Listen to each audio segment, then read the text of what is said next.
1 Kings chapter 8. Dinala ang box ng kasunduan sa temple.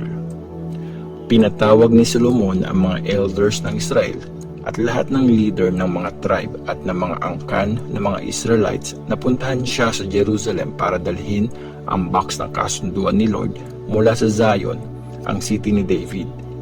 Pumunta ang lahat ng Israelites kay King Solomon noong piyesta sa pampitong buwan, ang month ng Ethanim.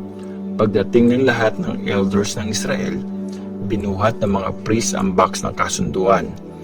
Dinala rin ng mga priest sa tulong ng mga Levites ang banal na tent at lahat ng banal na gamit na nandun sa temple. Nag-offer si King Solomon ng maraming tupa at baka na di mabilang sa sobrang dami. Kasama niyang nag-offer ang mga nag-gather na Israelites. Tapos, nilagay ng mga priest ang box ng kasunduan ni Lord sa pwesto nito sa pinakaloob na kwarto ng temple, sa most holy place, sa ilalim ng mga pakpak ng mga kerubim. Nakabuka ang pakpak ng mga kerubim kaya natatakpan ng mga ito ang box at mga hawakan nito. Mahaba ang mga hawakan kaya kita ang dulo ng mga ito mula sa harap ng pinakaloob na kwarto. Pero di ito nakikita mula sa labas.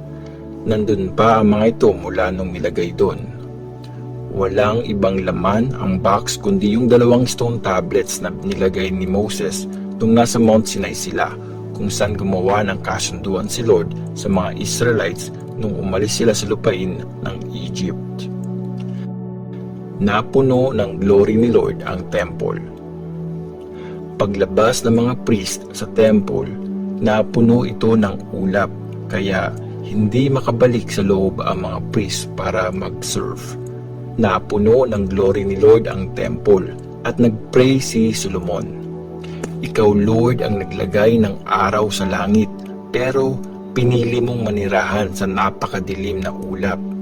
Nagtayo ako ng napakagandang temple para sa iyo, isang lugar na titirhan mo forever.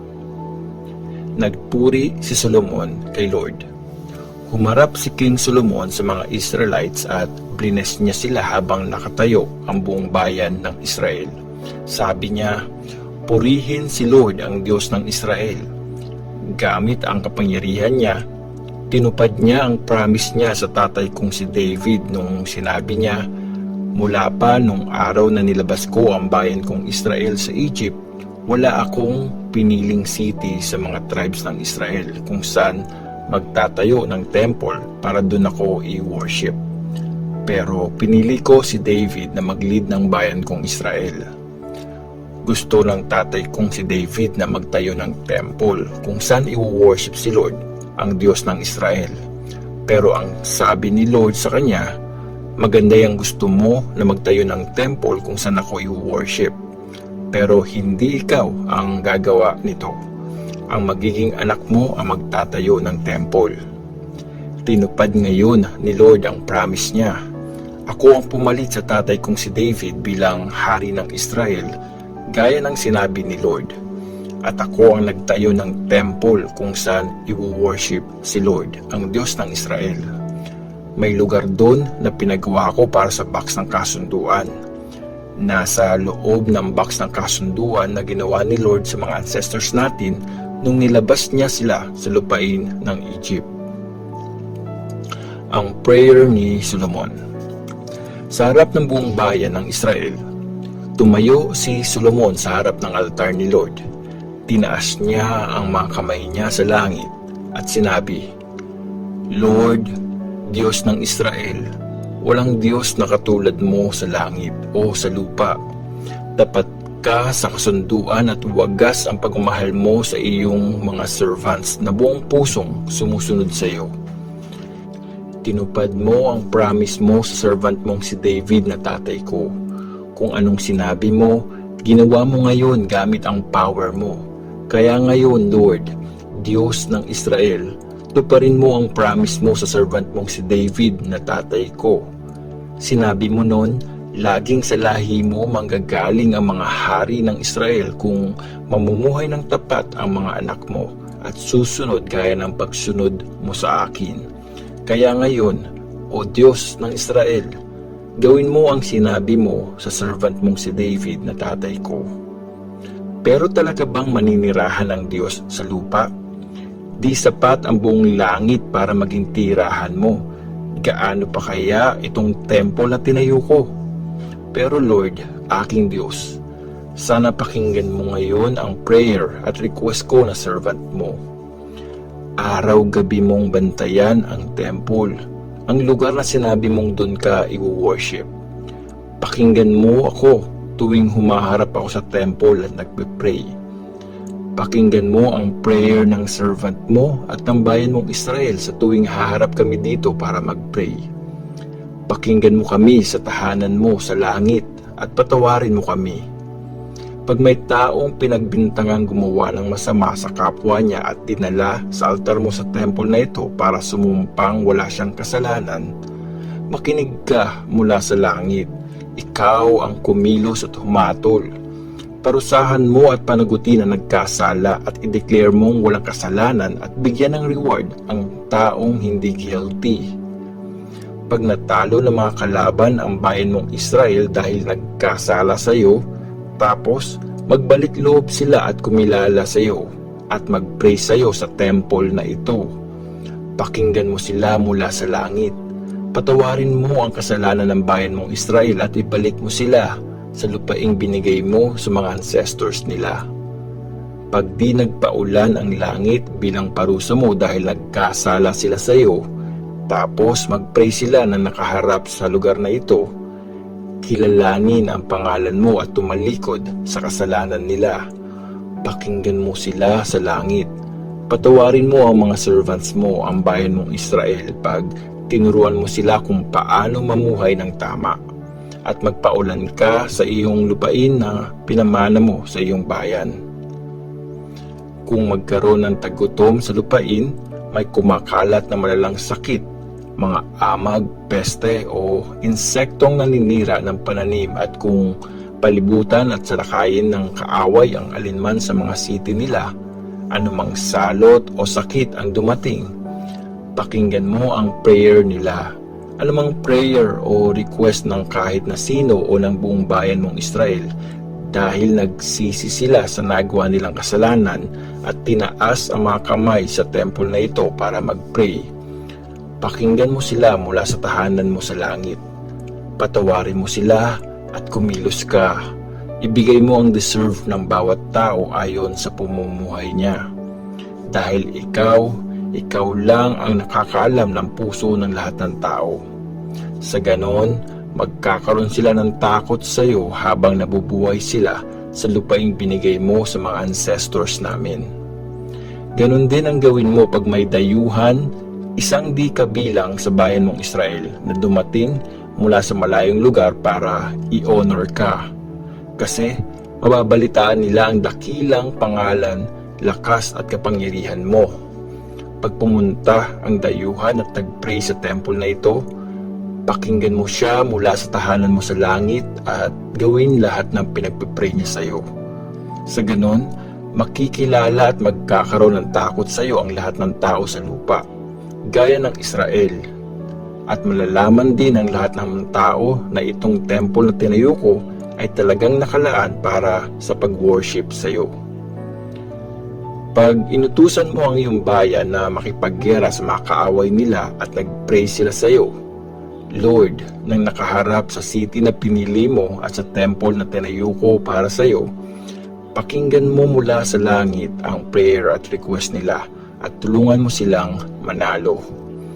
Kung magkasala sila sa iyo, kasi wala namang taong di nagkakasala, at magalit ka sa kanila at pinabayaan mo silang mabihag ng kaaway na magdadala sa kanila sa ibang lupain, malayo man o malapit, kung habang nasa lupain kung saan sila binihag, ma-realize nilang nagkasala sila, magsisi sila at mag-pray sila doon na, Lord, nagkasala kami at gumawa ng mali.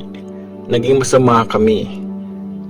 Kung magsisi sila ng buong puso at isip habang nasa lupain ng mga kaaway na bumihag sa kanila at mag-pray sila na nakaharap sa lupaing binigay mo sa mga ancestors nila, sa city na pinili mo, sa temple na tinayo ko para sa iyo. Pakinggan mo sa tahanan mo sa langit ang kanilang prayer at request. Tulungan mo silang manalo at patawarin mo ang bayan mo nagkasala sa iyo. Patawarin mo ang mga kasalanan nilang ginawa laban sa iyo. Gawin mong maawain sa kanila ang mga bumihag sa kanila dahil sila ang iyong bayan, ang bayang pinili mo na nilabas mo sa Egypt mula sa napakainit na pugon. Pansinin mo at pakinggan ang request ng servant mo, pati ang request ng bayan mong Israel tuwing magpe-pray sila sa iyo. Kasi mula sa lahat ng tao sa lupa, sila ang pinili mo para maging sa iyo. Yun ang pinasabi mo sa servant mong si Moses nung nilabas mo ang mga ancestors namin sa Egypt. Blines ni Solomon ang bayan ng Israel. Pagkatapos mag-pray ni Solomon kay Lord, tumayo siya mula sa harap ng altar ni Lord kung saan siya lumuhod at nagtaas ng kamay sa langit. Habang nakatayo, blines niya ang buong bayan ng Israel gamit ang malakas na boses. Purihin si Lord dahil ginawa niyang payapa ang bayan niyang Israel ayon sa lahat ng promise niya. Natupad lahat ng magaganda niyang promise na sinabi niya sa servant niyang si Moses. Samahan sana tayo ni Lord na ating Diyos gaya ng ginawa niya sa mga ancestors natin. Huwag niya sana tayong iwan o pabayaan.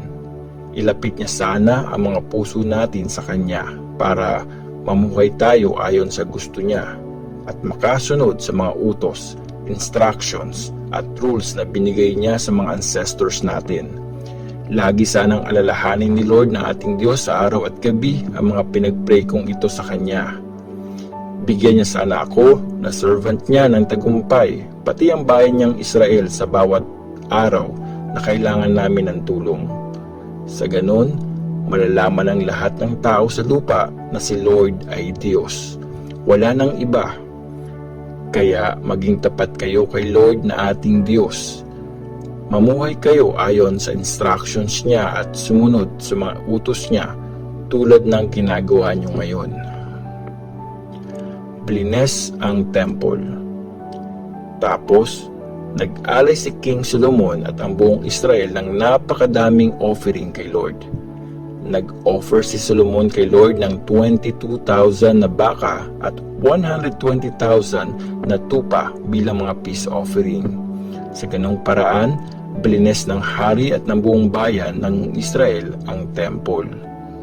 Nung araw ding yon, blines ng hari yung gitnang parte ng pinakaloob na kwarto na nasa harap ng temple.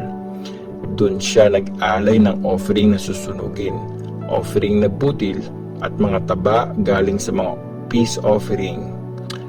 Napakaliit kasi ng bronze na altar sa harap ng temple para sa offering na susunugin, offering na butil at mga taba galing sa mga peace offering. Nung taong yon, 7 days na nag-celebrate ng piyesta ng shelters si Solomon kasama ang buong Israel sa harap ni Lord na ating Diyos. Napakaraming tao mula sa Hamat Pass sa north hanggang sa border ng Egypt sa south. Sa pang-8 araw, pinauwi niya na ang mga tao. Nag-thank you sila sa hari at umuwi ng masayang-masaya para sa kabutihan ni Lord kay David na servant niya at sa bayan niyang Israel.